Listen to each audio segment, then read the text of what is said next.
Thank you, Manitaji. Respected Chair, Ambassador Krishna, President CDD, Chief Guest, Senior Joint Secretary, Ministry of Foreign Affairs, Guest of Honor, presenters, distinguished guests, ladies and gentlemen. My remarks will be more on the recapitulation rather than the review and the remarks. So, first of all, I would like to highlight what Mr. Deepak Raj Joshi, the CEO of Nepal Tourism Board, highlighted. He started with the phrase "healing the past, shaping the future." And when crisis happen, there is the direct effect on the tourism development. That's the takeaway I found from Mr. Joshi. And potential outbound market such as China and India are there. But I would like to add here, the total number of Chinese tourists who travel abroad should be taken into consideration. How much that portion, even I think less than 0.1% of the total number of Chinese visitors who travel abroad come to Nepal. So we have to enrich that portion. If we can do that, then I think in real sense we can promote tourism, but in the same time we have to take into consideration the infrastructure and other facilities. Of course, demographic shift is there, changing demographic shift, and he highlighted the changing trends such as from sightseeing to sight filling, backpackers to flash packers, and also the perception on the country's image and the real identity. I think we have to work on that. I think there is the responsibility of every Nepali citizen, every Nepali organization, including Nepal Tourism Board, to enhance and improve our image in the international market. Niche segment is there, of course. For example, wildlife conservation and others.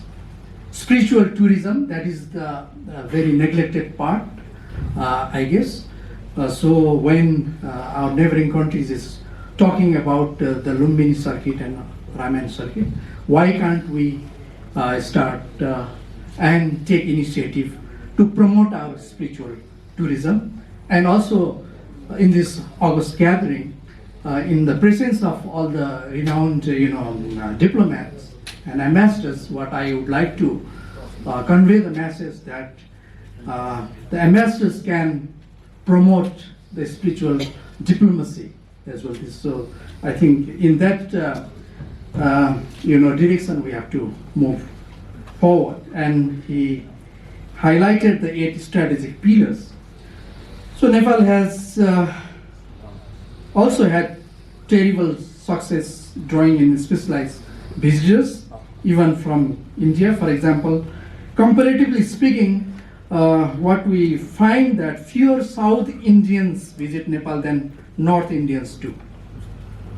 Even though China's restriction on its citizen traveling abroad was lifted in early 2023, the number of Chinese visitors has surged.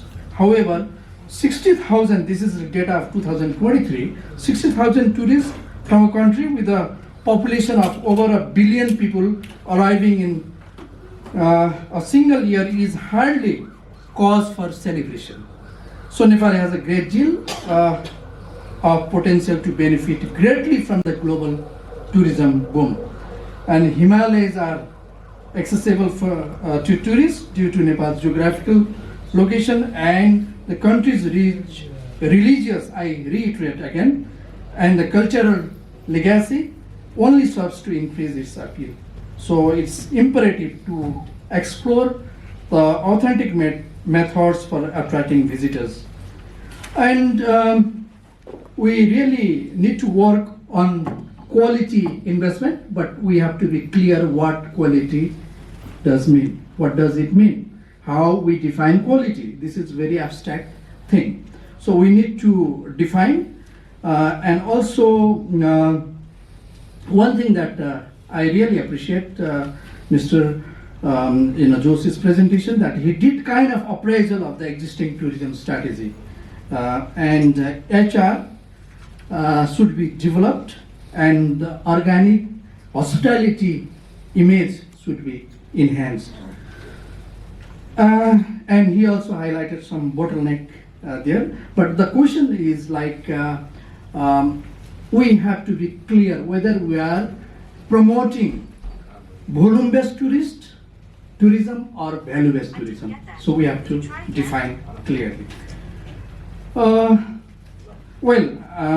That's all I have to say in this paper. The second one, empowering Nepal's future, building a thriving ecosystem. Dr. Samir Kharel, who is also the associate professor on IT, he highlighted digital economy that contribute 15% of global GDP, and 2.5 times faster growth has been seen in the last 10 years. And over 1,250 campuses offer undergrad programs, and 110 campuses focus on ICT, and 300 offers graduate program. So education institutions are primarily responsible for producing approximately 9,000 IT graduates each year, which is praiseworthy, and over 108 IT export services available, and 14,728 IT freelancers are involved in software development. This is a positive sign. And in terms of research and development, Nepal's share of GDP in this area is very poor. That accounts only 0.3% to 1%, which is roughly 3.52 billion rupees. So we can learn from Israel, especially in R&D, research and development. And in a nutshell, what he highlighted was both the public and private sectors ought to make prudent investment in primary education, and there should be trust between the government of Nepal, the software sector, and Nepali nationals, both domestically and abroad. And by working together, we can leverage IT potential to propel Nepal towards a prosperous digital future.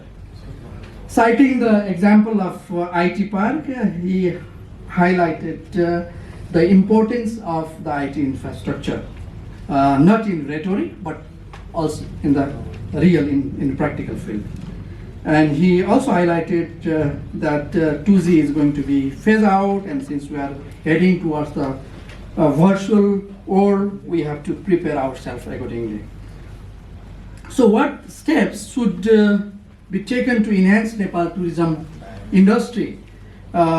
Is Nepal can establish its contemporary, travel-friendly location that satisfied international standards by adopting the digital payment and other technological advancements. And this change encourages eco-friendly travel and guarantees Nepal competitiveness in a quickly changing travel industry. Cyber law should be implemented to combat cybercrime, and changing IT ecosystem such as like AI, blockchain, and fintech are emerging fields. So he highlighted that, and policy support mechanisms should be prioritized. That's the kind of essence we got from his presentation, and there should be the informed debate and discussions. And also equally diaspora should be engaged and over 11,086 students, both in CS and IT, have gone abroad for future further study. And if we can retain, or if we can bring them back, Nepal future will be in the positive side. So this is kind of mix of recapitulation and the review of the two presentation. Thank you very much for this opportunity. Thank you.